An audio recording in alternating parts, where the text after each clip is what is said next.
The first question is on could I recommend some good books on public relations in the Indian context? I hope the person who's asked it is listening. A lot of the books in India are not very recent. They're all 2011, 2014. But there's one book by Rita Bimani called PR 2020, which is fairly good, which looks at a lot of current practices, which is good. But I'm also very happy that the question on uh, public relations is asked, because when you look at public relations, there are many dimensions to public relations. And one aspect of public relations is what we call crisis communication. The second aspect of public relations is public affairs.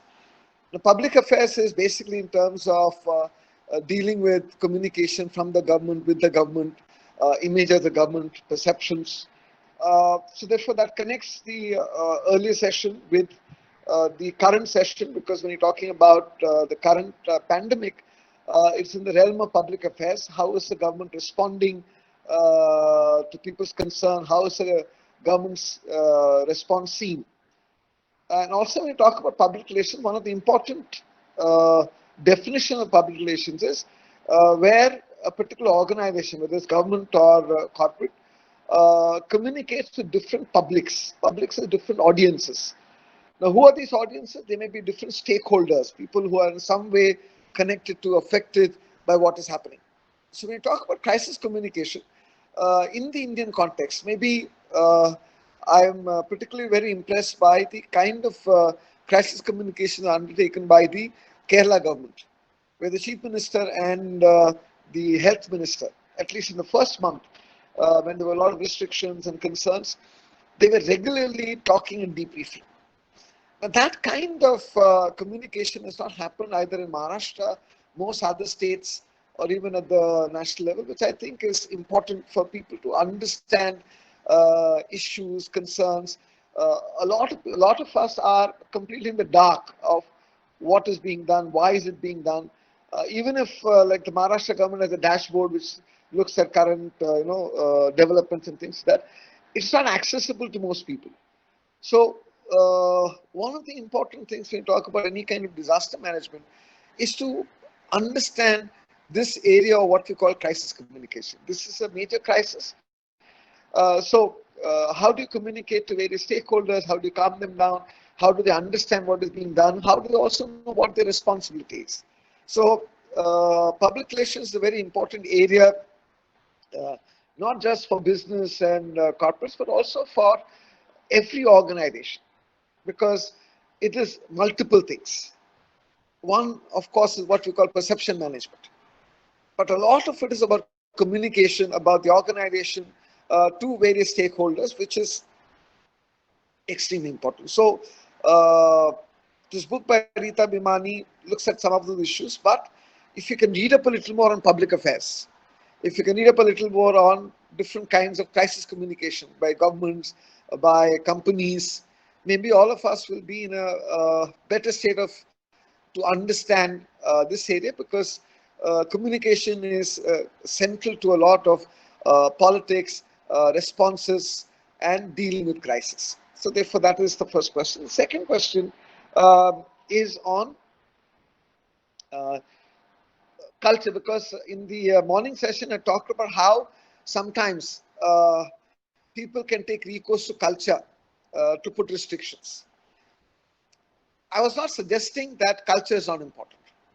Culture is something which is extremely important. I don't know how many of you are familiar with a writer called Ashish Nandi. Okay.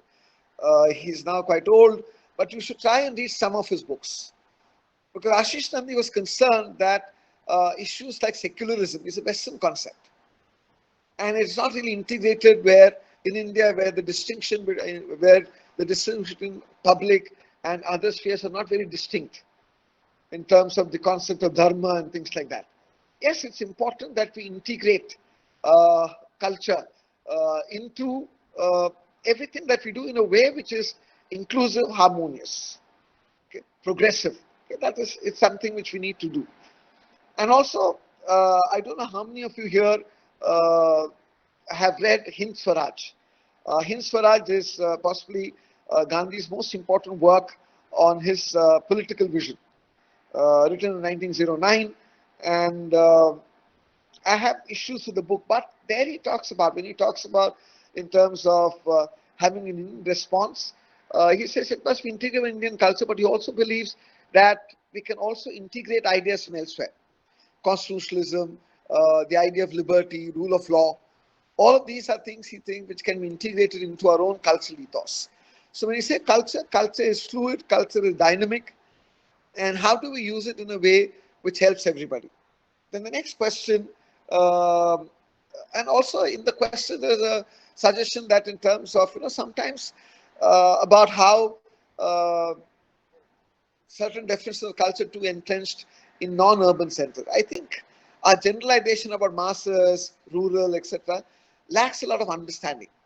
A lot of people who are outside our understanding of so-called urban centers possibly have much better insights about humanness, about inclusive political process. So maybe uh, we need to get out of these categories when we're thinking. Okay. Uh, there's another question, because I talked about history and how a lot of our textbooks often distort a certain understanding of history. Uh, One is exposure. Exposure is in terms of travel, reading. That's very interesting. Now, a lot of us, when we look at Aurangzeb, our reading of history, that he was a fanatic, he was somebody who was responsible for a lot of things, for excluding Hindus from a lot of spaces. But some of Aurangzeb's best generals were Hindu generals. Um, I'm sure many of us in Maharashtra are familiar with Raja Jai Singh. Okay, he came with the Mughal army and had confrontation with Shivaji's army, and then there were treaties. If you travel to Burhanpur, okay, Burhanpur is in southern Madhya Pradesh. If you travel to Burhanpur, that's where Raja Jai Singh died. And if you go to Burhanpur, ask for where the Chhatri of the memorial to Raja Jai Singh is. You should go and visit, because the Chhatri was built by Aurangzeb for him. And it's very interesting because it's very austere, because somebody, Aurangzeb had a very austere understanding of history, but the fact that he built a Chhatri for somebody whom he valued as a very important part of his administration. So therefore, that's a very interesting example, or maybe we need to look at history in a more nuanced manner. Also, if you ever get the time, please visit the Artillery Museum in Nasik. In the Artillery Museum of Nasik, there is a lot of things about projectiles. And there's one particular thing which is, in some sense, ahistorical. About a particular Raja from Bikaner who was involved in the attack against Golconda. Okay? And then if you look at it and if you read history carefully, that particular attack was a part of Aurangzeb's attack in Golconda. And the Raja of Bikaner was also one of the generals of Aurangzeb's army. And therefore, and if you go to Tamil Nadu, I met filmmakers who actually showed evidence about how in Tamil Nadu also the Mughal government has made land grants to temple, and there are records in those temples. So it's very interesting to look at history in a way which is more nuanced, and in terms of having much more shades than what our stark understanding of history often is. So therefore, reading also encourage curiosity. Let students ask a lot of questions about the even synthesis in the Maratha Empire. Even if you look at this Marathi surname Parasnis, it also comes from the fact, but even because even in Shivaji's court, along with Marathi, Persian was also an important part of the language, because a lot of documents at that time were in Persian. So somebody who knew Persian was Parasnis. So if you look at our history, we'll understand that in terms of our culture, like most other cultures, a confluence of different cultures, different languages. There's a lady I know, Mrs. Kher, who's done a lot of interesting work on Marathi language. And she says that 60 to 70% of Marathi language has a lot of origins in Turkic and Persian words, okay, which is again interesting for us to examine and look. And so therefore that is very important. If you ask questions, explore. Also, when you look at history, it's very interesting that we don't ask uh, questions. I remember this year when we went, we had a trek to Siagat, and one of our students, I don't know whether she's on the group today, Purnima asked me a question about in terms of why isn't any importance given to Rani Taramati. Rani Taramati is important because after that Shivaji and then Sambhaji, she was often responsible for protecting Siagat. She was also at sometimes in terms of ruling the Maratha Empire, but there is no, because there is a lot of the gender bias where we don't really look at important, powerful rulers who are women. Maybe it's interesting, important for all of us to start looking at history, which also looks at women having an important role. There are lots of stories across India, right from Kashmir, and especially if you look at even history of the colonial period. Look at some of the queens in Karnataka. Some of them were responsible for defeating the Portuguese navy more than once. So there are these stories across India which we can definitely look at, right from maybe in terms of whether it is Nagaland, Manipur, different kinds of places. Um, Also, when you talk about history, a lot of us who study history in India don't know about the Battle of Saraigat. Saraigat is a place on the Brahmaputra in Assam where the Ahom rulers decisively defeated the Mughal army, because one idea of the Mughal army was to go through the northeast and see whether they can find a route to China. But after that, the Mughals were restricted. They didn't go beyond Bengal.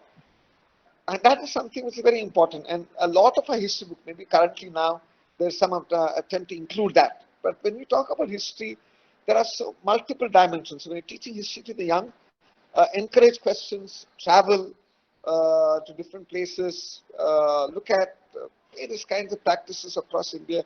Uh, it is so rich in terms of diverse pathways which people have followed. So therefore, that is something which I want to say. Um, Also, in terms of, there's a question on why is an Indian democracy not keeping pace with modernity? This question is problematic because there is no linear uh, pace for the political process.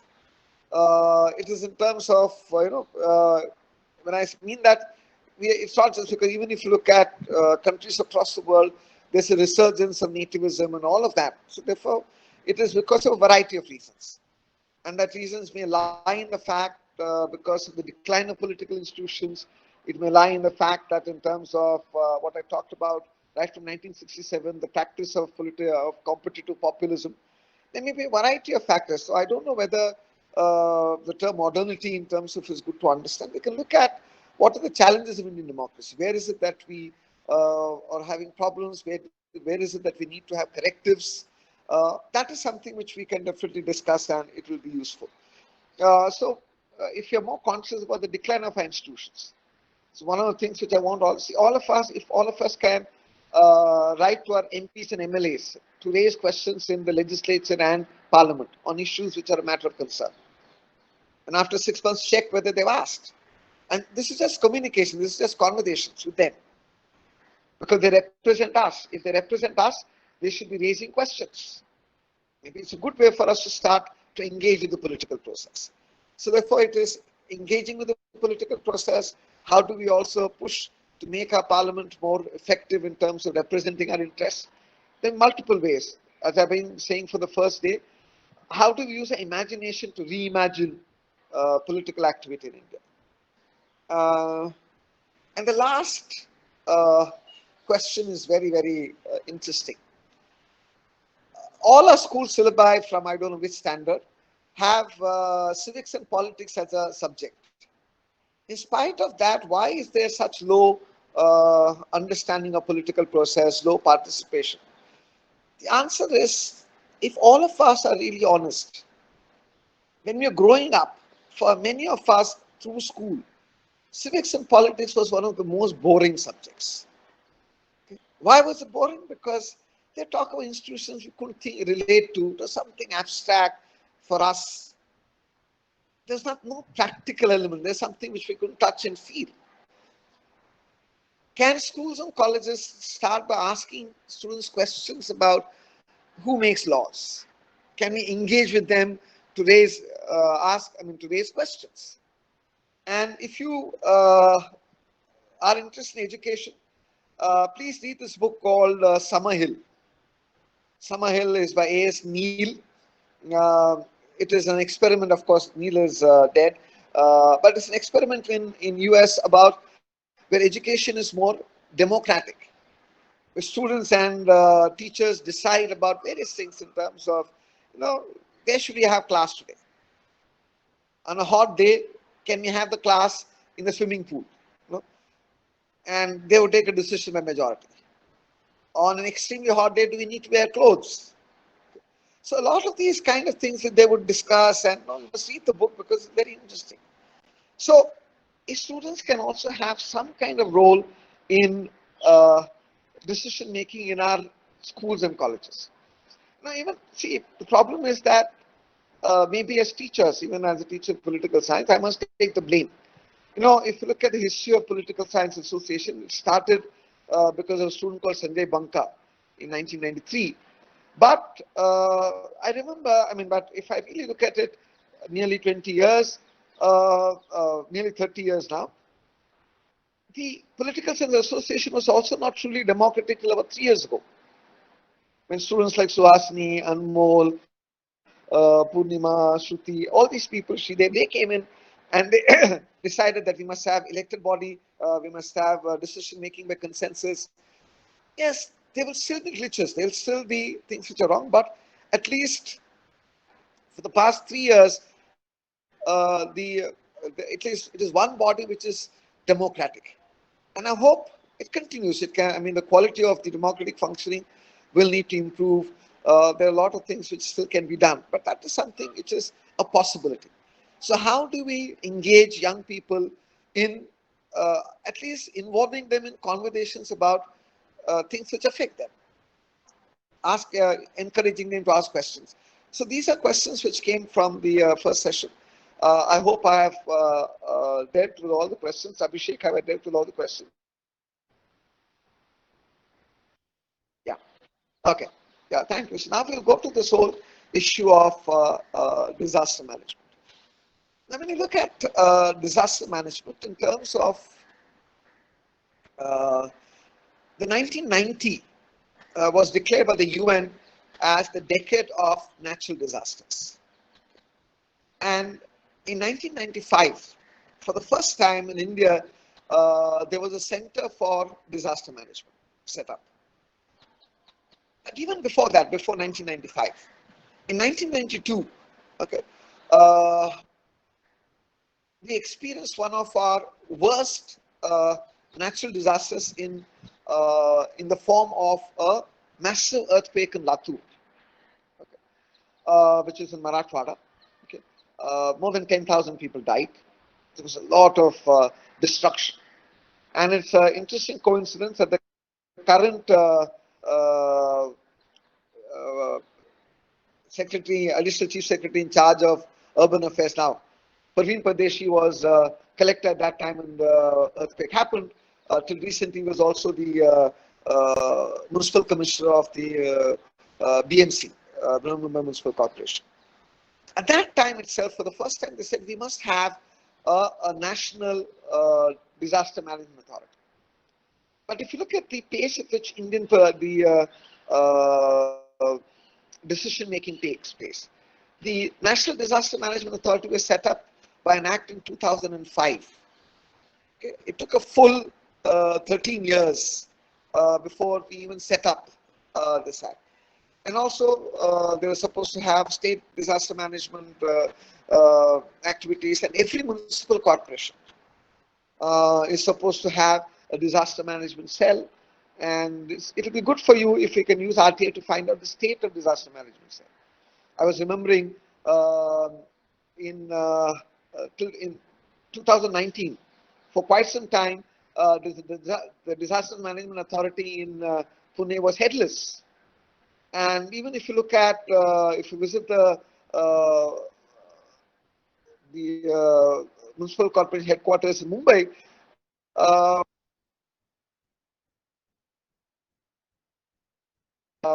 it is a sitting duck in the sense there is very little protection. A lot of the CC cameras don't work. There is no special protective cells.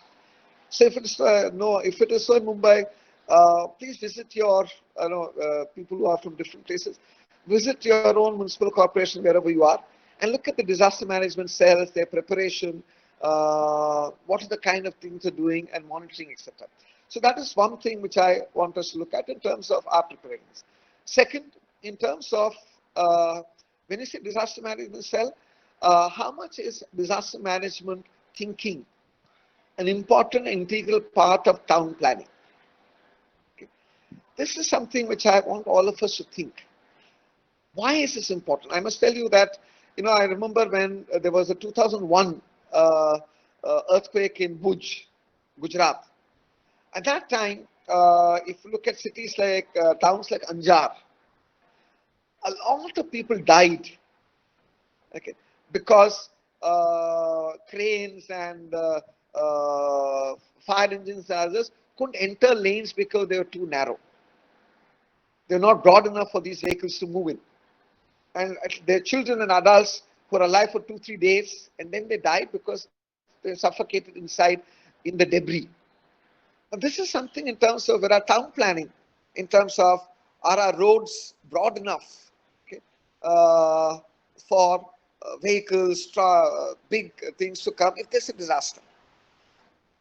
Please visit hospitals like Jaslok and go up and down the what should I say, the staircases. Some staircases are so narrow. Okay, and I keep thinking, that if there is a fire or something, a lot more people die of stampede. And our buildings have sufficient staircases, different places which are broad enough for large numbers of people. I'm very happy with some hospitals like Saifi, which have broad corridors, broad staircases, which I think is very important for us to look at. Yesterday, I was in the morning. I was at Seawoods, which is a part of Navi Mumbai, and I was very surprised that when I entered Navi Mumbai is supposed to have sectors. It is supposed to have good town planning, and even then, in terms of some of the roads are so narrow. I was just thinking, there are parked cars. Tomorrow, if there is a fire or a building collapse, how will big vehicles move in? Okay, will you have vehicles taking things out? And some of those roads are quite circuitous. So when you're talking about your disaster management, how much is the coordination with town planning? At least in now, big cities, when buildings are being built, there are a lot of rules about the size of roads which connect buildings to the main road. But often, uh, real estate people, often in collusion with the municipal authorities, often ensure that these are not met. But when you say disaster management, in terms of, we need to understand this. Also, if you look at natural disasters like floods, okay, what is the problem in terms of, in a lot of places, we have, when we build townships, when we build buildings, we often build it over uh, what we call the natural water flows. If you remember, in Mumbai in 2005 or 6, there was this huge downpour. Okay, and in places like Vakola, there's water till about 12 feet, completely flooding houses. Why? Because in terms of, right from our airport to everything else, we built it covering a lot of natural water channels. And therefore, a lot of our structure. So this is a major problem in places like Bangalore, where a lot of the water channels and bodies don't have flows. Where the water can flow out, so that flooding takes place significantly. Like if you look at Mumbai city, a lot of flooding takes place because a lot of construction happened, but our drainage system is still something where most of it is still British era, when population density was much less. So we're talking about disaster management. We need to understand in terms of how much is it integrated with town planning. And also, what is it that we're learning from these disasters? Also, how many organizations, whether it's municipal organizations or others, actually do mock drills before every monsoon to understand what is it that we need to do in case there is extra flooding? What is it that we need to do in case there are building collapses? Are we doing sufficiently to reinforce old buildings or do whatever needs to be done sufficiently early, not after monsoon start? I was reading very interesting case studies in terms of after the uh, uh, attacks on the Twin Towers in New York. And first one tower was attacked, and then after some time, the second tower was attacked. And there's a story of one organization, okay, which had more than 500 employees in the second tower. And that organization lost only 2 people. Many other organizations lost because the total number of people who died were excess of 5,000. That was the only organization which used to do regular drills once in a week or once in 2 weeks. Okay, whether it be a siren, where to collect, how to move out, how to ensure that staircases are not clogged, that people don't use lifts, because if any power supply is cut, etc. And in that, 2 people, one person, the second person died was the person who was in charge of these drills, because he was the last one to start going on, because after he made sure that everybody left.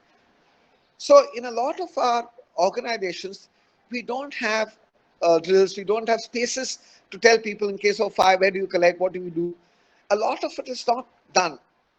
I don't know if, I mean, some of your parents, if they're in grandparents, if they're in Mumbai in 1971, because I remember in 1971, when there was a war with Pakistan, Mumbai is not very far from Karachi. So they were anticipating maybe aerial attacks.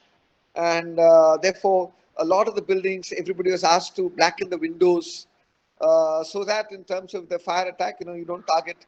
And I remember in hostels like St. Andrew's House, there was these drills when uh,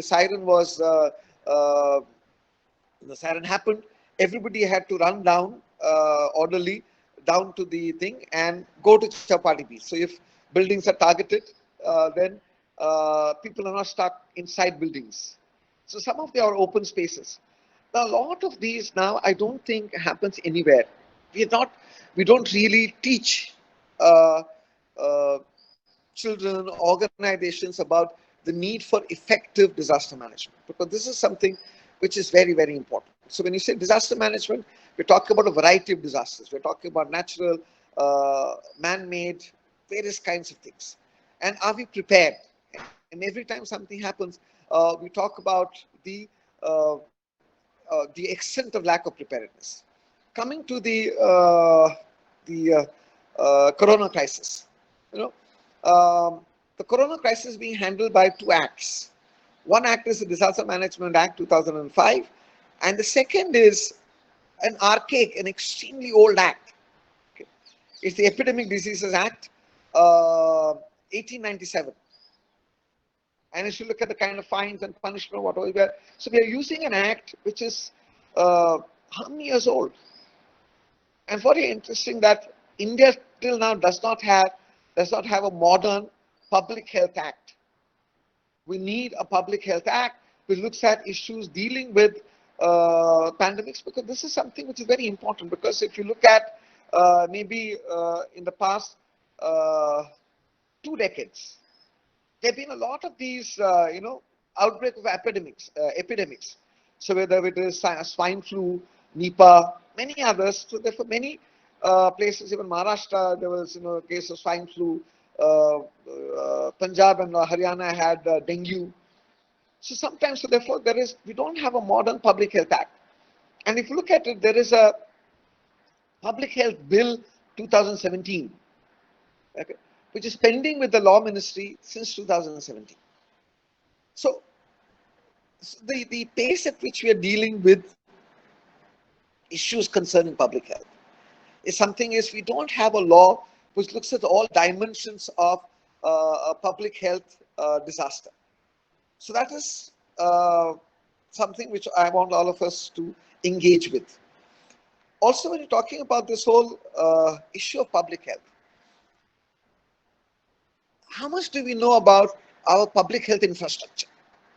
If you look at public hospitals in Mumbai city, look at the dates in which they were built. Okay. You'll be surprised that most of them are, the range has been 40 to 100 years old or maybe more.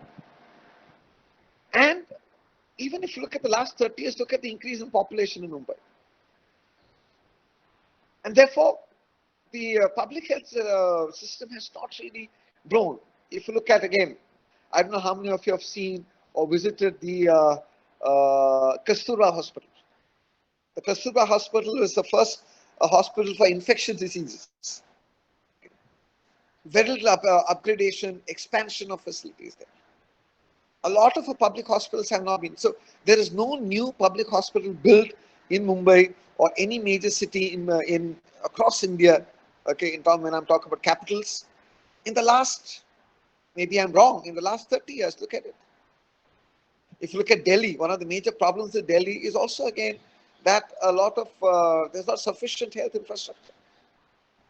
So we will need to push our local administration, municipal corporations, okay, to build new public health infrastructure.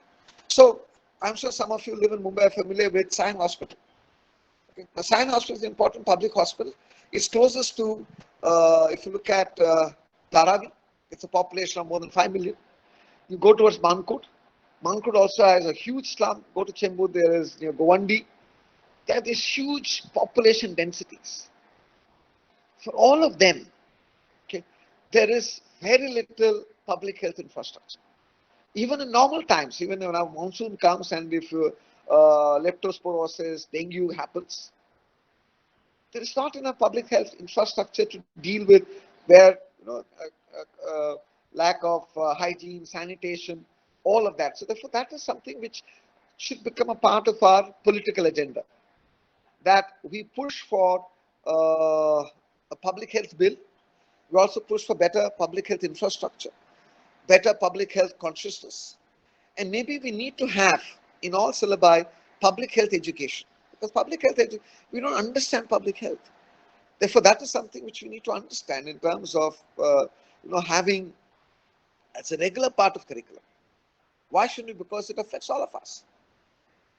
Why should we only be taking the hygiene and physical distancing issues only when there's an outbreak like this pandemic? Shouldn't we also follow certain hygiene practices throughout so that we can ensure that our public health systems are in better shape? Okay, so therefore, that's a question which I want all of us to engage with because we must definitely look at it. Also, when you're talking about disaster management, it has to be integrated. So the environmental concerns have to be integrated with development. In one of the early lectures I talked about, in the context of cyclones, I talked about how many of you have read the summary of the Madhav Gadgil report. Please see the Madhav Gadgil report. Okay. Second, can we also put pressure on state governments, whichever state you're a part of, to make sure that in terms of the Western Ghats is rich in biodiversity. It's also catchment for a lot of the rivers. Too much of tampering will lead to what happened to the kind of floods and landslides. One of the things in Kerala which happened was there were these huge mudslides and landslides, okay, in many houses, fields. Okay, so a lot of effort made in terms of get the silt out of fields for them to be productive again. So when you talk about flooding, it's not temporary water, but also which causes a lot of these mudslides and landslides and other kind of problems. So when we're talking about disaster management, please read up the purpose of the Disaster Management Institute. It's supposed to train people to be prepared for disasters, to reduce risk, to prevent, and then of course in terms of how do you deal with disasters. Okay. Let us look at in terms of, if you look at floods, look at the floods in Uttarakhand, which happened a few years ago. Why were there so much of disaster? Because if you look at the kind of construction, you travel to Himachal or Uttarakhand, you'll find the kind of houses which are on precarious hill slopes. Okay, very close to rivers. So when rivers flood, they will wash away a lot of the houses. So in terms of this, again, town planning in all these places. If you look at Kashmir floods, it happened about 4 years ago. A lot of their water channels, the Jhelum River, a lot of that in terms of has been not cleaned. Okay, there's siltation, there's a lot of things which have happened. So our lakes are silting up, our rivers are silting up, water volumes are getting affected. So therefore, we need to integrate this. This is a concern because it's going to affect all of us. So whether it is various kinds of disasters because of whether it's earthquake. Okay. Of course, now a lot of buildings and bridges, etc., we are making sure that they are earthquake resistant. But I'm sure for a lot of other kinds of natural disasters, other kind of health disasters, okay, what are the kind of things we're doing and we should be doing? Okay. And please study in your city, in your state, various count. Again, if you look at droughts, drought is also a very important natural disaster. So when you're talking about natural disasters in terms of are we really prepared for natural disasters? Like drought, because many states are now drought proof. Okay. So therefore, that is very important for us to understand. If you look at Marathwada, if you look at Maharashtra, Maharashtra was the first one who started an employment guarantee scheme in 1982 as a response to the severe drought in the 1970s. And the NREGA is based on it.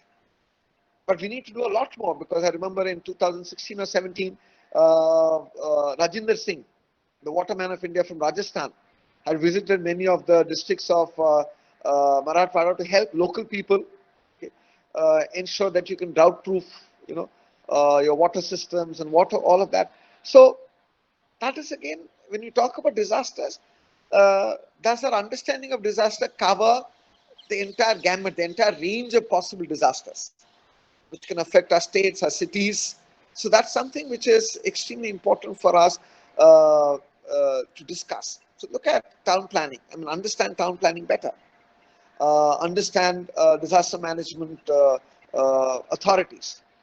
Please look at disaster management cells in your own local municipal bodies. Okay. Are they running? I remember one article in 2017 or 18 which said the disaster management cell of Mumbai Municipal Corporation is more like a call center.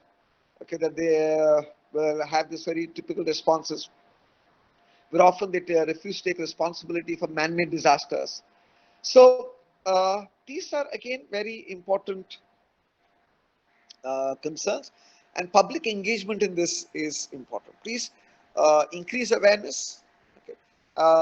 Delhi, there's a concern. Of course, they are doing some amount of drills to look at if an earthquake occurs there, what are the kind of things we can do. But every city, different parts, must look at what are the kind of disaster preparedness we are ready for. As individuals, what is it that we can do? Where is it that we can help?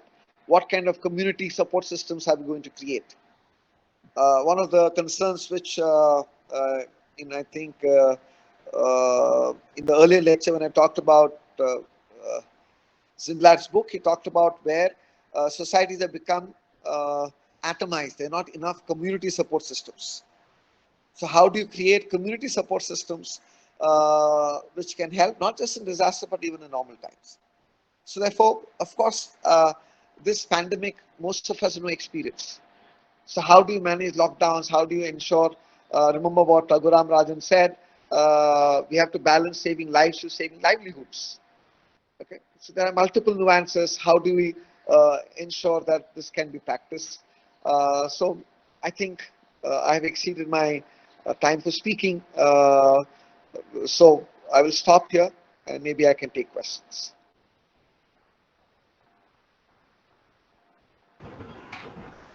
Hi everyone.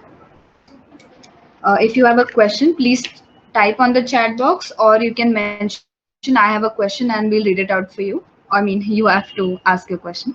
Okay. The first one is from Nayonika.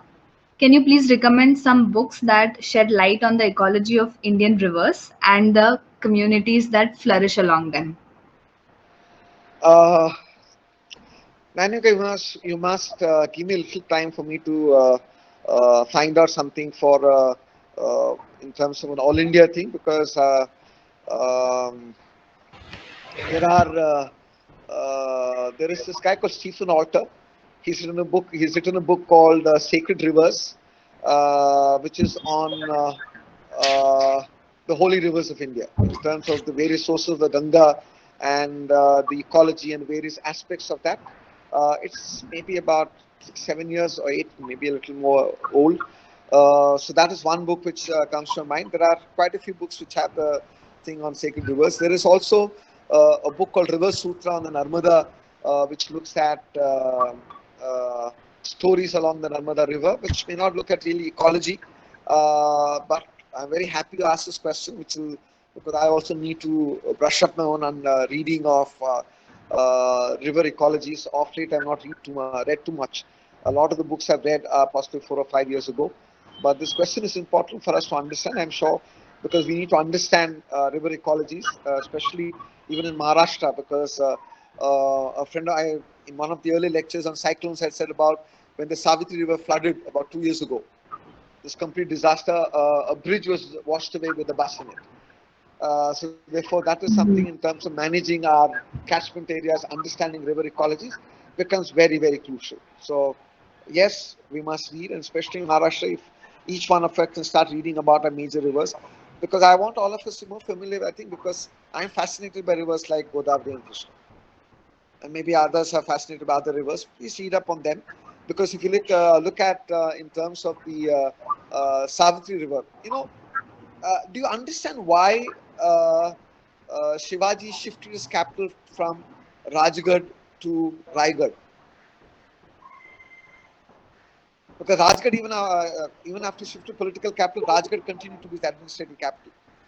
Why did it shift? Because Raigad fort was very close to the Savitri River, and there was indication possibly that Aurangzeb may shift to the Deccan or may come down.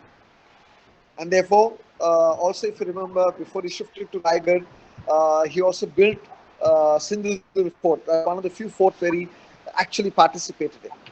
And therefore, it also explains why he also conquered forts like Vijaydur from Adil Shah.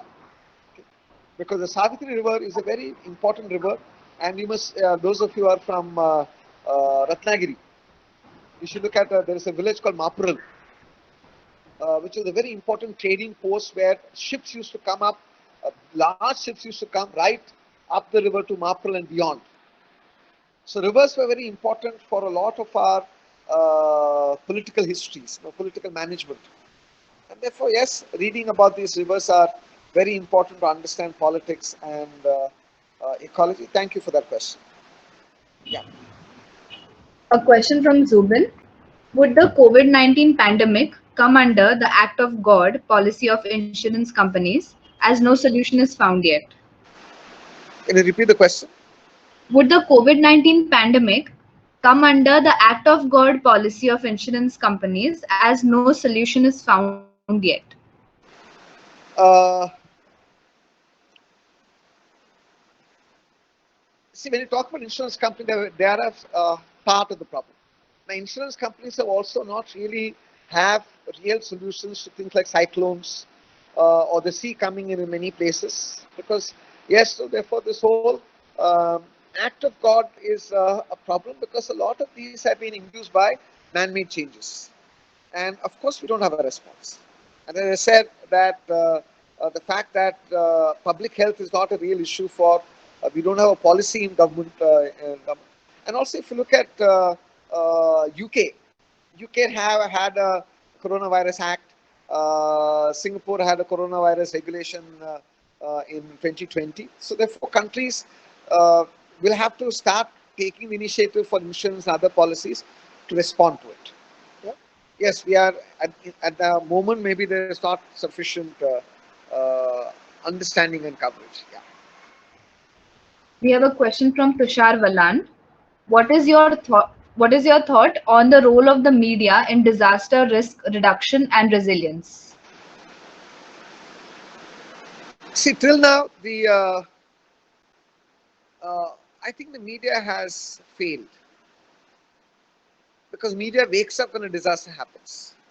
So your question is important because in terms of risk reduction, okay, we should be having a lot more conversations in the media about what should we be doing now to take corrective measures to prevent in terms of public participation to reduce climate change or to reduce ecological degradation, to improve public health. Okay. See, in terms of those of you who've been a part of who have stayed in Mumbai, tell me how many articles before this thing have any newspapers in Maharashtra, in Mumbai, covered the state of public hospitals in Mumbai, or in Pune, or in whichever place.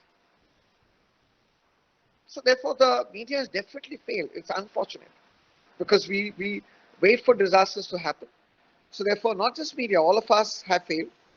Policy and the public policy has failed. As citizens, we have failed, and media definitely has also failed. You know, there is a song which I like from John Denver, which is called "And You Say the Battle Is Over." In one of the verses, he says, "Now the blame cannot fall on the heads of a few. It's become such a part of the race." Okay? And that's very important. All of us have to take responsibility for our various acts of omission and commission. Those of you who are part of media, if you're here and you're going to be part of media, maybe start reading up and maybe having features, articles, which push us towards better preparedness. Yeah. Question from Parikshit.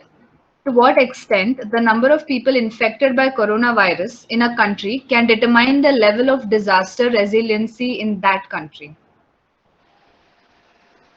See, Parikshit, I really don't know because I really don't know in terms of. Uh, See, there's not enough data. What do I mean by that? One, in terms of I don't know. We don't know about the general state of immunity of a population in different places. So therefore, second, we don't know the extent of morbidities which exist in terms of general health, and we also don't know in terms of what are the different factors which can affect the fact. So even if you look at the coronavirus, there are so many people who are asymptomatic. Okay. So in terms of why are they asymptomatic, we don't. So a lot of our real medical understanding. Maybe there are those of you who have from science backgrounds have better understanding of this. I'm unable to answer your question in terms of resilience, etc., because I personally don't have the data or sufficient understanding. But I think maybe more work you can read up, others can find out. But there's an important question to ask in terms of, because in countries like India also we've not done sufficient testing. At one time, people said that in Maharashtra we should be doing about 12,000 tests. Even in Mumbai, we should be doing 12,000 tests a day, given the population. We're doing only about at times 3,000, sometimes 2,000. If testing is not done, so and our understanding of public health data itself is very poor. So resilience, I don't know how we can really arrive at that understanding. Somebody with a better understanding may be able to explain. I mean, to answer your question better. Yeah. Question from Mahmood. In India, which body slash institute slash person is responsible for declaring a national disaster and state disaster? So therefore, when you're talking about the see, first of all, the if India is a federalism, okay, uh, national, of course, the central government has can announce, but the central government must work in coordination with state governments. Now, if you look at the corona thing, the central government, without sufficient consultation with state government, sent central government teams to various states. And if you've read, Mamata Banerjee had a serious problem. She said, we will not entertain this because you should consult us if they're coming to visit our state, because they send people to the Darjeeling area, to different area, and people from different ministries. Maybe not everybody from health ministry. So therefore, it is a responsibility of the center primarily. And of course, for state, it is the state disaster management, but there needs to be coordination between both. Because one of the things of the responsibility of the National Disaster Management Authority is what is called capacity building. Now, capacity building has to be done at the state level. and a lot of the capacity building direction and support has to come from the center. So therefore, it is both which we have to do. Second, if you look at disaster management, even public health, in India, we don't have sufficient number of epidemiologists, okay, doctors who specialize in epidemics, who are a part of a lot of these policy making bodies or groups. So therefore, our understanding of epidemics itself is not adequate. So all these are lacunae which have to be filled, but it is the responsibility of both in a federal state, but it's primarily the responsibility of the center. Yeah. Okay. Yeah. Rohit wants to ask a question. Yes, sir. Hello, sir. Yeah. I wanted to point out that the this current situation, which is somewhat similar to the situation which was in plague, when plague Yeah. was spread. But states like Kerala, who have taken initiative to learn from such kind of diseases and build a necessary structure over the period. So they have successfully covered most of their stuff. But Mumbai as a city, even though experiencing plague, and Pune, they are not being able to build that sort of structure. Is there a specific reason of tolerance only, or resources become a problem for such cities? See, one is, if you look at a city like Mumbai, I don't know whether uh, resources are a problem. Uh, I don't know whether I've asked this question before. What is the kind of money which the Mumbai Municipal Corporation has? Now, if you look at, please either check the website or put an RTI and ask, what is the total amount of money which the Mumbai Municipal Corporation has put in fixed deposits? Okay. The amount of money which the Mumbai Municipal Corporation has put in fixed deposits is about 70,000 crores. That's a massive amount.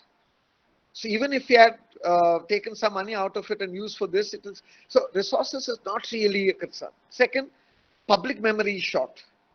Our cities possibly have been insulated from a lot of these diseases. It's not spread so much. Kerala has had experience of Nipah about 2 years ago and others. So therefore, they have been more conscious of building infrastructure. Secondly, if you look at Odisha, Odisha has fairly good disaster management infrastructure and protocols built. In the recent cyclone Amphan, they had much less losses and damage because they are prepared. But in the context of Corona, their public health systems are still inadequate. So there are states which possibly are learning. That's also in terms of when Mumbai was preparing for the cyclone Nisarga. The Mumbai Municipal Corporation also contacted the Odisha for understanding how to prepare for cyclones. And I remember I was on a talk show where the current municipal commissioner said we are talking to Odisha government for preparedness. And the anchor in Delhi he's quite shocked. He said, "Do you mean a city like Mumbai has to consult Odisha for to prepare for cyclone? Maharashtra is one of the richest states, so we should have better preparation, and especially if in the last 2 years the number of cyclones in Arabian Sea has increased many-fold. So it is a lack of vision, long-term vision, and a complete neglect of public health.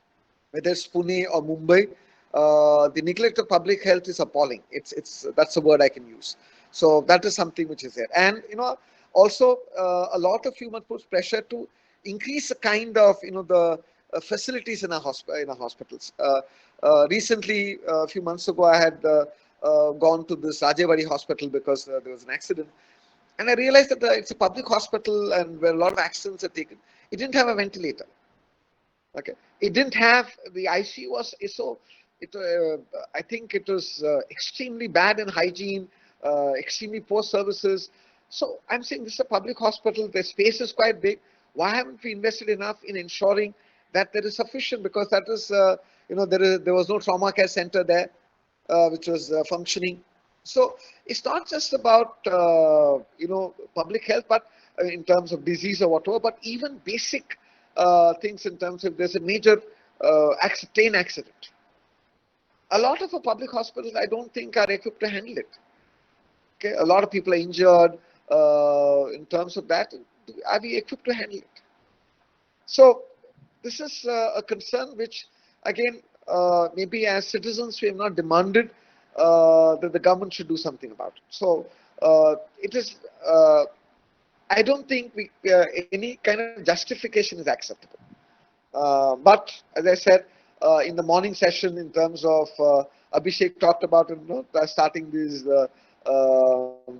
creating, mobilizing public protests. Maybe you can for public health. Maybe you can start quite a few of these ORG social media thing where we demand this, because what you say is true. Maharashtra, Pune, and Mumbai have had the largest number of cases, and both these cities have a lot of money.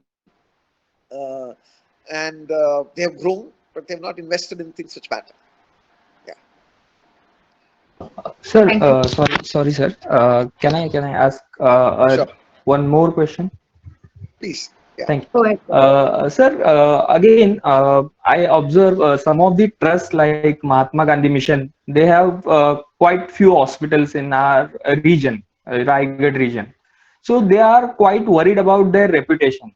So is there a image crisis with government hospitals so that there is nobody to blame them so that they continue with their bad uh, what we say bad resources capabilities, and there is nobody to ask. So is the reputation is a crisis for government hospitals? See, it's not just reputation. Even in Maharashtra, over a period of time, we've actually cut down on primary health centers, spending on public hospitals. A lot of public hospitals, not just in Maharashtra, across India, I've seen people prefer private hospitals because sometimes the quality of services are better. But a lot of public hospitals have very good doctors, but they are let down because we have not upgraded facilities, we are not really expanding facilities, so therefore that's a problem. But yes, reputation is also a problem because we have not really done any kind of public relations for public government hospitals, of the kind of things which have been done. I don't know whether Daniel is on this group. He was telling me how a former principal, when he had to have a heart surgery, a bypass, he got it done at JJ. This is about 30 years ago. So many of the public hospitals probably have very good doctors, very good things which need to be, maybe there's a need for better perception management, but a lot of the smaller towns, okay, and other areas lack good doctors. Okay. A lot of the primary health centers do not have sufficient medical personnel. For that, we also need to understand some of the work which this organization called Search, which is based in Gadchiroli, Abhay Bang's organization, they are trying to create a lot of medical infrastructure among communities, where coming to hospital becomes less necessary. They're also trying to model hospitals to become more people-friendly. So there are initiatives which are trying to do that, maybe, but not so much in Raigad, Ratnagiri. I don't think there's enough of such initiatives which has to deal with this, because that's something which we all need to deal with it, which is very important. Thank you, sir. So when you mentioned about the amount BMC has in fixed deposit, was it 17 or 70? 70, of course. Many years ago, it was 40. When I was teaching your batch, it was 48,000 crores. Now I think it's reaching. Okay. Yeah. Okay. In a first, we ran out of questions. So I just asked mine. Yeah, continue. Just before I was very worried about, compared to all the other subjects where passions run high, this is a rather dry subject. So I was really wondering in terms of what is the level of interest and how does one prepare. So therefore, I'm happy with the kind of questions but see, every lecture I must thank all those who are asking questions, because you're actually expanding the scope of our conversation.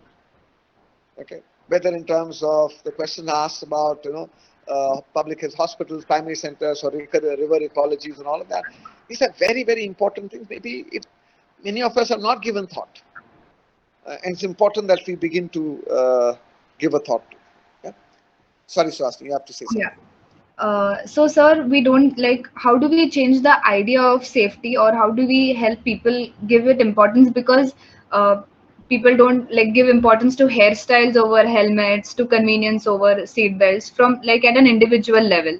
And even if there are no fire drills conducted in a corporate or in a school, the employees or teachers or parents don't put any pressure because nobody is considering it important. So how do we make people understand the importance? And if people, an individual is giving it enough importance, it doesn't matter in a case of a larger disaster.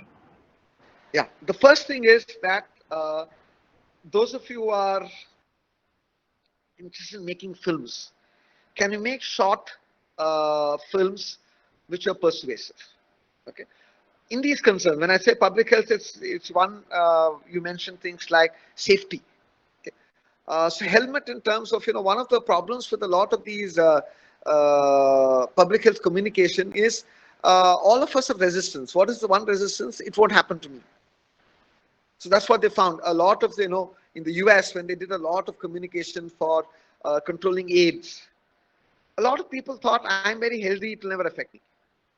Or, there are a lot of questions. So therefore, we will need to find communication tools, okay, which factors in our intellectual and emotional resistance to safety. Okay. So therefore, that is one. Second, as I said, when I talked about observing basic traffic rules, okay, all of that is something which but safety is one. Second, in terms of a lot of us are concerned about private hygiene. Our homes are very clean. Not all our homes, most of our homes. We make sure that we keep it clean. I'm sure some of our parents get very disappointed with the way a lot of boys especially keep their rooms or their homes or whatever. But anyway, so generally our private spaces are very clean. But public spaces, there is no concern in terms of putting them in dustbin. This whole idea of public spitting. This is something which I've seen policemen spit. Okay, even now. Because when you say that this is something which is airborne and it is carried forward, so therefore we will need to have, in terms of communication tools, which also everybody will have to be sensitized, because whether it's the police or anybody else, they're also people like us who have grown up in the same culture, where a lot of these things have not really mattered in the past. And therefore, the first is, some of you please, who like writing small script for small films, discuss with people, make this small thing, put it, upload it, or take it to schools, or show it to parents. Use social media to spread a lot of these messages, because this is extremely, what you say is this, educating people is very important. And also in terms of, even in spite of things like Swachh Bharat, so many schools in smaller towns and places, there's not sufficient water. So in terms of hygiene, in many places, in terms of, we still are not giving it enough importance, because we are not ensuring that things which are built are not cleaned properly, regularly, so that there's no spread of disease. So use of films, use of other ways of communicating, creating more, as I said earlier, talked about community circles where we can have community support systems, where can we also talk to a lot of these social work colleges, TIS, Nirmala Niketan, because they have a lot of these blocks. So where we have helped them create more modules of communication for better hygiene, public hygiene. So I'm sure maybe they already have some communication modules, which can they disseminate it among the larger public. So can we have common conversations with them, and can we have build partnerships with them? Maybe that's something which is possible. And some of you can come up with new ideas, maybe some things which don't occur to me or others in the group. Maybe we can put our heads and think whether we can come up with interesting solutions. Thank you, sir. We have a question from Sridhar. How much should we ideally spend in terms of GDP on healthcare? See, ideally it should be between 4 and 6%. Okay. Now it is anything from 1 to 1.3, 1.5, depending on the kind of statistics you're looking at. It's extremely low. Okay. So 4 to 5% important, given the fact that we have such a large number of people who are poor, and that's an important. It's health is a public good, and the government investment in public good is very important. So that it has to be ramped up quite a bit. And of course, people in Nachikesh say, can we build partnership between public-private partnerships? Um, Also, if you can go, so as I said, if you can look at Search and their initiative, in Tanjavur district, there is an initiative called Sugavallu, SUGAVAZHU, I think, Sugavallu. That's an interesting public-private partnership to provide healthcare.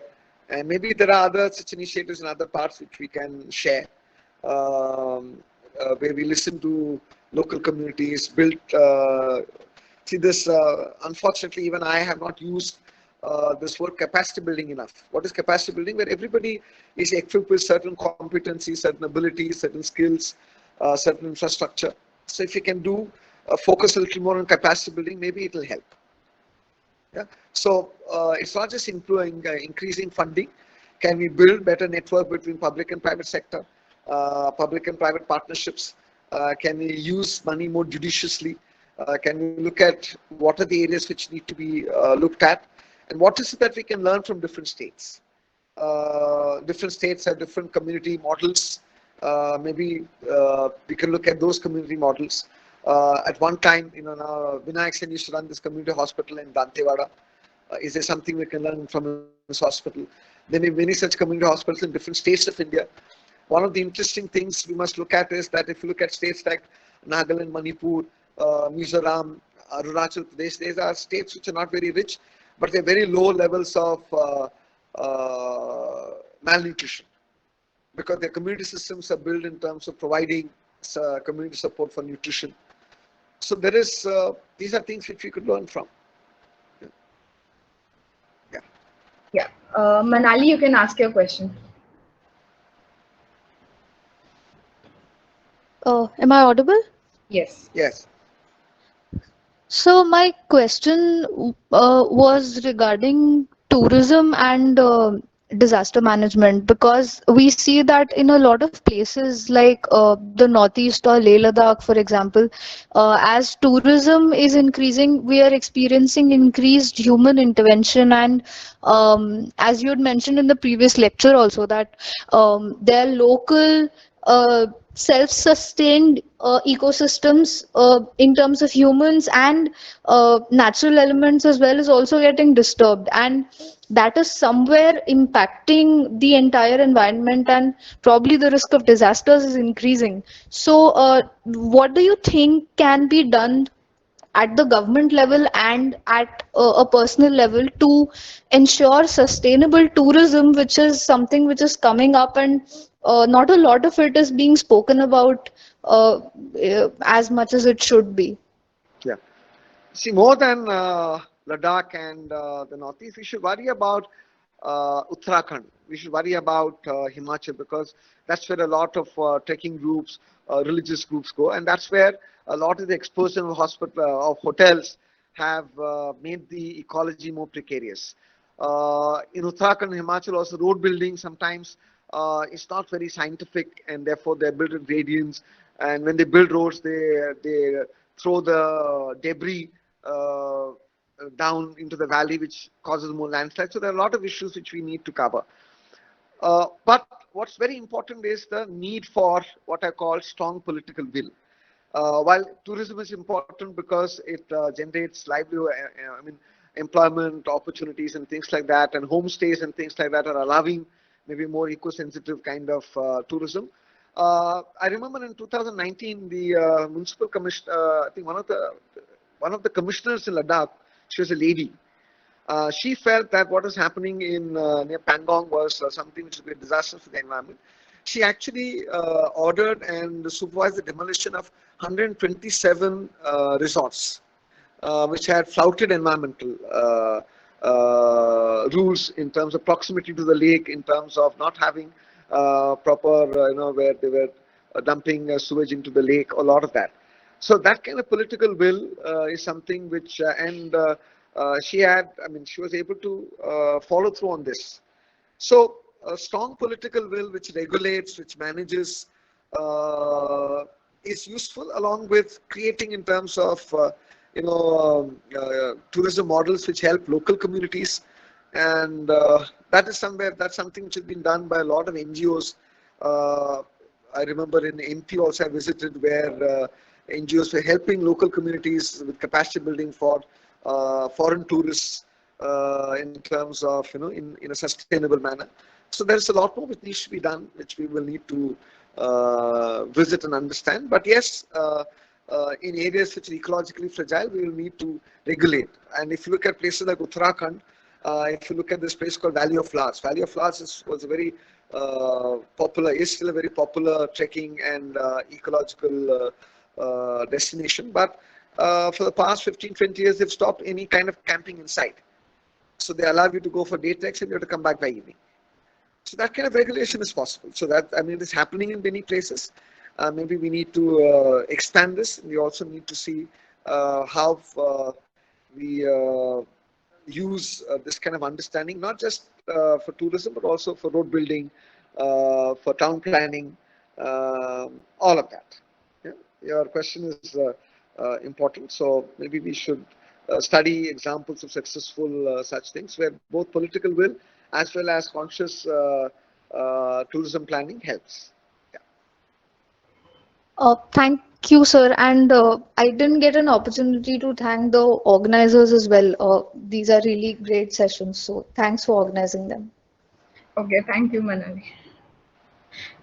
Okay, next question is from Soma Das. Is there a link between a pandemic, natural disaster, and political unrest? See, the question is important, but I don't know whether there have been enough studies to see this linkage. It is sometimes tempting to say that because of environmental degradation, this is happening. It's also because in terms of the line between what is wildlife and what is communities, is that line is going. Therefore, there's a lot of these vectors, that is in terms of carriers. So if you look at Nipah, if you look at this, they say it's possibly come from bats. Or if you look at the AIDS virus itself came, they say, from chimpanzees and possibly gorillas, because people are eating in its meat and drinking its blood, and therefore from there it possibly jumped into human beings. So some of these are concerns which, again, that correlation, I'm not sure that there's sufficient scientific evidence for that. Though there is definitely a huge possibility about this environmental destruction, and possibly this what is happening in terms of a lot of wildlife is moving towards, or the man-animal conflict is human-animal conflict is increasing, and with that a lot of disease and other things could come, but it could be both ways. I don't know how many of you are familiar with something called a rinderpest, or foot and mouth disease, which is common, and a lot of domestic cattle have built immunity. But when domestic cattle went into forest areas, a lot of wild oxen, gore, at one time got decimated because of this disease. So either way, in terms of contact between this line between what is wild and what is human communities and domesticated thing, that line, if it's maintained, helps. Sometimes may become difficult. We'll have to figure that how do we use communities to work this strategy out. Yeah. And maybe they will have solutions, or we may have better solutions if we talk to them and we can develop that. Yeah. And whether in terms of unrest in this, I'm not sure whether there is direct correlation, but I've not read enough, so I don't know. Yeah. Question from Kshitij. In your TV interaction with Rajdeep, you happened to call Mumbai as a pampered city. In which context did you call it pampered? In every context, yeah. If those of you who stay in Mumbai, have you ever experienced power cut? No. Have you ever experienced water cut? No. Okay. So therefore, in that sense, if you look at investment in even if however much you look at, you blame buses and trains, the amount of infrastructure, the mass transport is better than most cities. But when you look at these, if you look at the kind of where does Mumbai get its water from? It goes to get from lakes which are in neighboring districts, Thane and Palghar, about 110 kilometers away. Okay, so we have never had, so we don't ever practice any kind of what should I say, careful use of water, we splurge. If you look at the greater Mumbai region, there are 27 water parks. At times when a lot of districts in summer have so much of water shortage. In Palghar, so many regions in Palghar suffer from it, in Thane district. So therefore, we get that. See, if you look at a lot of cities, I've been to Delhi, I've been to Calcutta, right from the last 30 years. And if you go to Delhi, why compared to Mumbai, why has Delhi less skyscrapers? Because for a long time they didn't have assured electricity. And so they were fear that people can get stuck in lifts. So therefore they had smaller buildings that which you could, 4 or 5 floors which you could walk up. So if you look at Calcutta, I've been to Calcutta where every home used to have these, what do you say, generators and other things to, in case there's a shortage, there is a power cut. In Maharashtra, Nagpur, 5 years, 5 years ago, we used to have such huge power cuts, sometimes peak summer. Even now, if you look at in the recent cyclone, there are so many places which have power cut, which had electricity problem. Pune had, Thane had, Mumbai, we can somehow sail through all of that. So we don't really understand in terms of any kind of what I call this, the need to conserve, because it's so easy for us. And we don't really understand this. You need to just get out of, to go to neighboring districts and look at the kind of problems, because even in places like Navi Mumbai, for 3-4 days, people didn't have electricity. Mumbaikars don't understand, that's, so even when we talk about conversation on cyclone, that's why I said, we're more worried about how many trees fell in Mumbai. But what has happened to any place outside where the land, the cyclone made a landfall at Raigad and all some people still don't have electricity in villages and things like that. So we are so insulated, so we don't understand, this. So most of Mumbai has what I call this Sobo complex. We are this elite and privileged. It's unfortunate. Yeah. I hope I've answered Shrutis. Yes, yes. Thank you, sir. Yeah, question from Pranav. Why is disaster management yet to be seen as an integral part of development planning, especially in places like the Northeast, which is more at risk from earthquakes, and lacks seismically secure infrastructure and buildings? See, first of all, places in the Northeast even lack basic town planning because there's not enough resources. So therefore, integration of disaster management thing doesn't occur. So even if you look at a place like Assam, where regularly the Brahmaputra floods, I don't think we have really built up capacity building for disaster management in Assam, especially in the context of flooding and this thing. But earthquakes, yes, our preparedness is for not just there, our preparedness in Uttarakhand, preparedness in Himachal, preparedness in Sikkim, preparedness in all those states which are along the Himalayas, are preparedness. But also look at in terms of city like Bangalore. In terms of a lot of, in the next few years, there are going to be massive problems of flooding in Bangalore because construction has ignored basic hydrology of the city. And therefore, we are not integrating in cities which possibly have, which should be thinking better, which have much more money, much more expertise. Okay, we should be thinking. So Mumbai has not integrated. So the Northeast, yes, I am saying I can understand your concern about earthquakes and things like that, but I'm saying for them even basic infrastructure has not happened. Basic dealing with capacity building for various natural disasters still has not happened. Every year the Brahmaputra floods, and we have not really figured out what are the best ways to deal with it. Okay, so and even if you look at in terms of places in Nagaland, every year floods affects many parts of it because the hilly terrain, the road infrastructure is poor. There are so many other things which is so. Therefore, all these places have issues which possibly we are not even fully familiar with. So I accept that. Why is because those places are not, in terms of public consciousness, not important, and even maybe for the local leaders, there's not enough resources. There are other concerns which are priority for them. Maybe these are reasons. Yeah. Yeah, so we have three questions, Yeah. but all the three of them are out of context, and two are about the morning session. So should we take them up, or do you want to talk more on the topic for now? I don't know if there's any on the topic. I think I've exhausted what I want to say. See, if there are questions, I can talk about the topic. But otherwise, in terms of okay, just give me a minute. Let me just go through my head whether I've covered everything I wanted to cover. Just give me a minute. Let me also.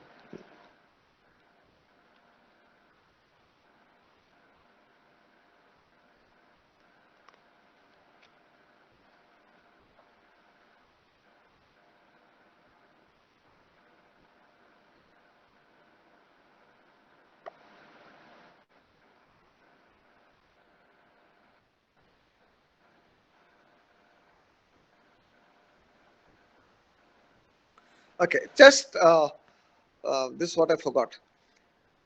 If you look at Mumbai University, there is a course in public policy. Xavier's College is a course in public policy, and for 2 years I taught in the Mumbai University course in public policy. And for the course, there used to be uh, senior bureaucrats from the Maharashtra government, most of them from MPSC cadre, who would attend it. And one of them gave me feedback. He said that you run a course on public policy, but he said your teachers are not really well informed. He said most teachers know less than us. Okay. So when you have courses on public policy, how rigorous are our courses in public policy? Okay. Many of them are very poor. The teachers are not really equipped to teach these courses. So we need to build what you said, better courses in public policy. Okay. Maybe even course in political science will need to have maybe a paper in public policy. And therefore, like today I've talked about the we don't have a Public Health Act. Can some of you look at the draft public health bill, go through it, and can you figure out what you think are the lacunae? Okay. Second, how many of you can identify at least 5 public health professionals? Okay.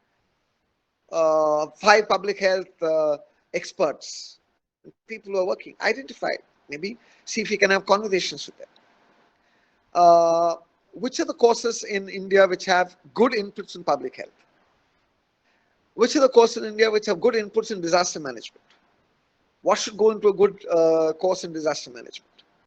Okay. Natural, of course, there are all these are listed in terms of what comes under various kinds of disasters. So, our own understanding has to improve. The quality of our education in public policy is wanting. So, we will not be, see, at the moment, we're not producing quality public health professionals, public policy professionals. Okay. We have bureaucrats who learn on the thing they have, and maybe they themselves, their exposure needs to be improved. I've had some students of bureaucrats who, when they go for international conference, they said that even abroad, a lot of the people who deal with urban housing are very theoretical. They don't really understand reality. So how do you bridge the gap between public policy and ground reality in terms of whether it is housing, town planning? Okay. All of that is important, because even if you look at places like if you go to Thane, some of the flyovers actually cause more traffic jam because they're built in such a way, because they didn't really have somebody who was an expert in town planning to design the flyover better. Flyover is just built by contractors. So there is a lot of need for better education, and most of the universities don't have great public policy courses, public health courses. There are institutes which have that possibly needs to be upgraded. So we'll need to look at the syllabi. So I'm not an expert on this, but I definitely, this is the feedback I've got from different people who have studied in these institutes or bureaucrats whom I've associated with. Okay. I think that's all. If anybody else has any questions or anything to say. Does anyone want to ask a question related to today's topic?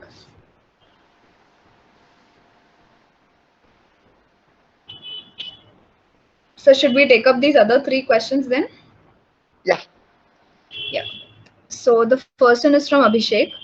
In the morning session, you mentioned secularism and egalitarianism. Both can partly be derived from Christianity. To Caesar what's his, to God what's God's, and Islam, respectively. What are some other important modern political ideas or patterns of thought that you're aware of that are derived from various religions of the world?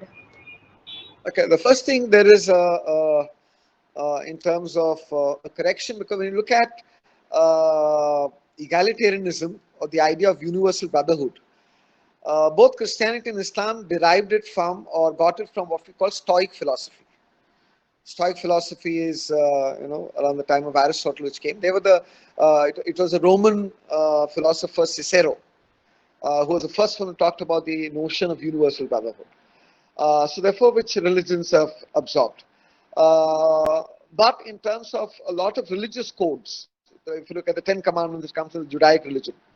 Also in terms of significantly affected public law in terms of about murder, and a lot of those things, a lot of rules have come from that. Also, if you look at the oldest code of law is the Hammurabi code of law, or if you look at Cyrus, they say he was the first one who possibly developed a system within his kingdom. He allowed different religious groups to follow their own religions. He gave financial assistance for people to rebuild destroyed temples by other people. So historically there are lots of people who have possibly built this kind of a thing. Also, somebody like Genghis Khan. A lot of us see Genghis Khan as somebody who was very brutal, but Genghis Khan was somebody had an empire which was multi-religious.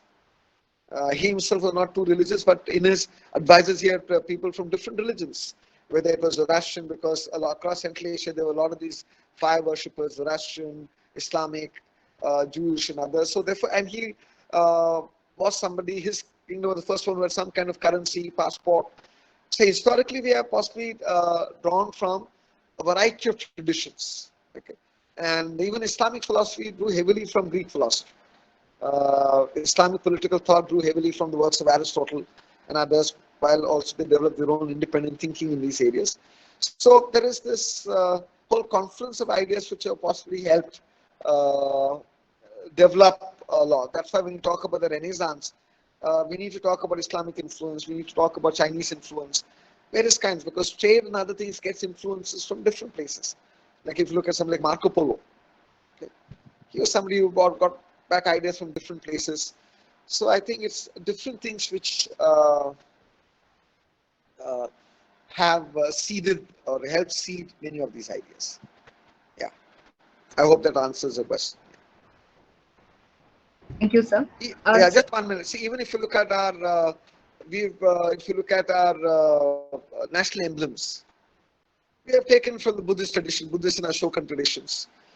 So every political system will draw from different religious and cultural traditions. Sorry, yeah, please ask. So Yes, there you ask. are two more questions. So should we go ahead with them? Yeah. One is from Parikshit. When you say about Political Science Association being the only democratic association in Wilson College, isn't the other institution like Student Council, which selects people through a different process or channel, can allow to create an ad hoc institution with elections until Mumbai University starts something and allows students who want to work for the welfare of the institution stand in these elections, but yes, also having an equivalent score or marking to at least contest with a seat for standing in these elections. Can you give your views over it? I know you may feel like avoiding this question, but please answer it since we were selected through interviews because we were toppers at times. Even people question our credibility while working in student council.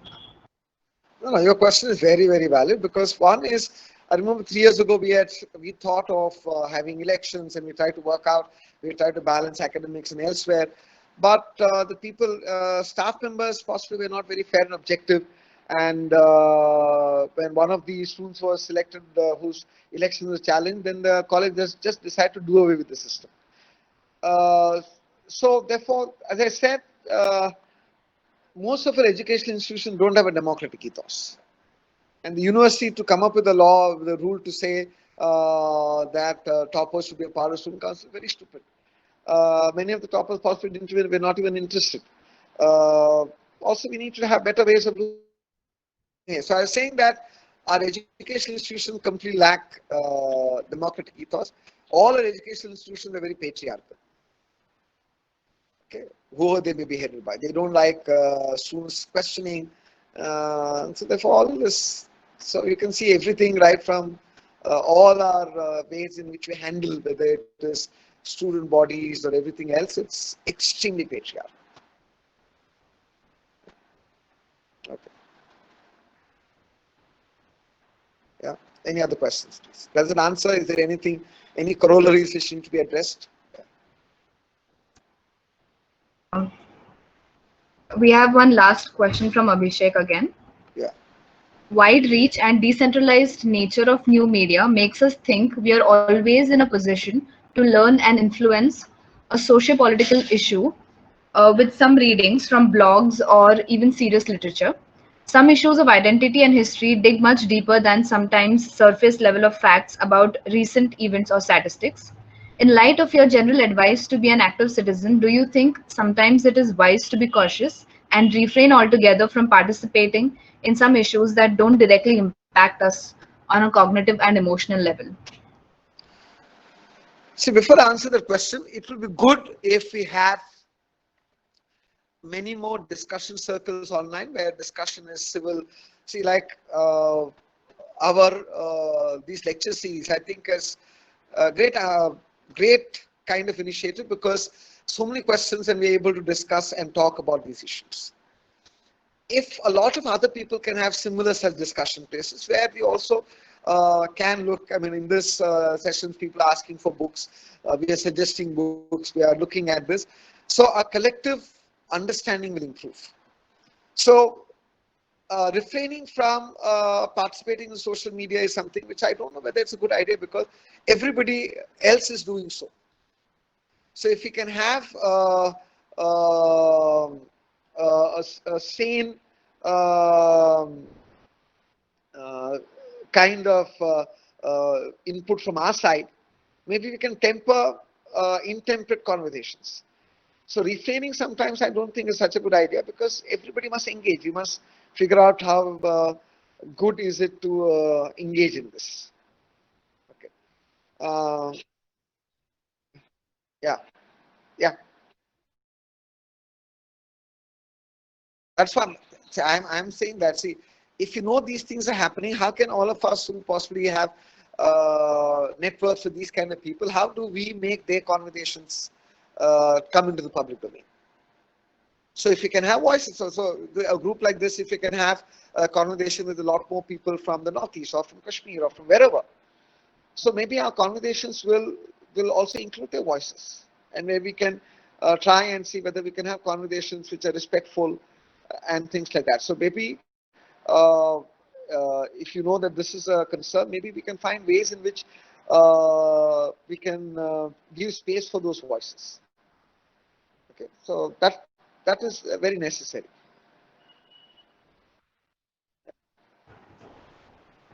Thank you so much, sir. This was the last question for today. So if there's something you want to add on, or we can. I think we have exceeded our time.